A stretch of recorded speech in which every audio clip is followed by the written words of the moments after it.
Senta, c'è un tema di cambiamento climatico molto importante, una conseguenza è anche quella che abbiamo visto ovviamente sulle nostre montagne. Voi state intervenendo già?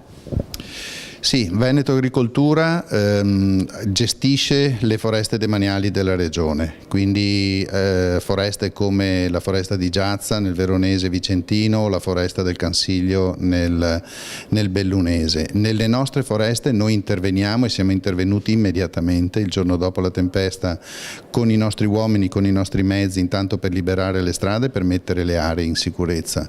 Siamo intervenuti immediatamente anche per quanto riguarda la raccolta del legno. Abbiamo già assegnato a metà novembre 10 lotti alle imprese boschive del Cansiglio la raccolta del legno, perché lì c'è una produzione di faggio interessante che non poteva restare più di tanto tempo nel terreno, altrimenti si deteriora.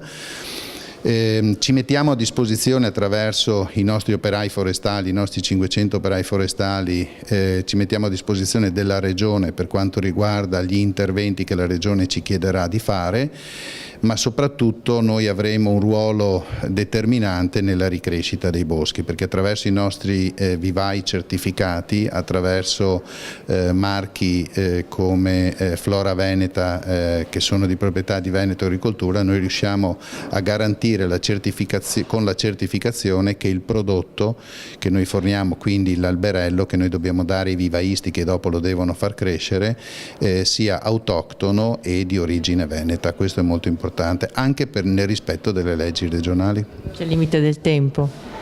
Il bosco ha i suoi tempi, non c'è niente da fare, perché un semino che noi piantiamo adesso in primavera possa essere una piantina da portare in bosco passano dai 2 ai 4 anni, perché poi torni ad essere la pianta che si è schiantata ci vogliono dai 20 ai 40 anni, dipende.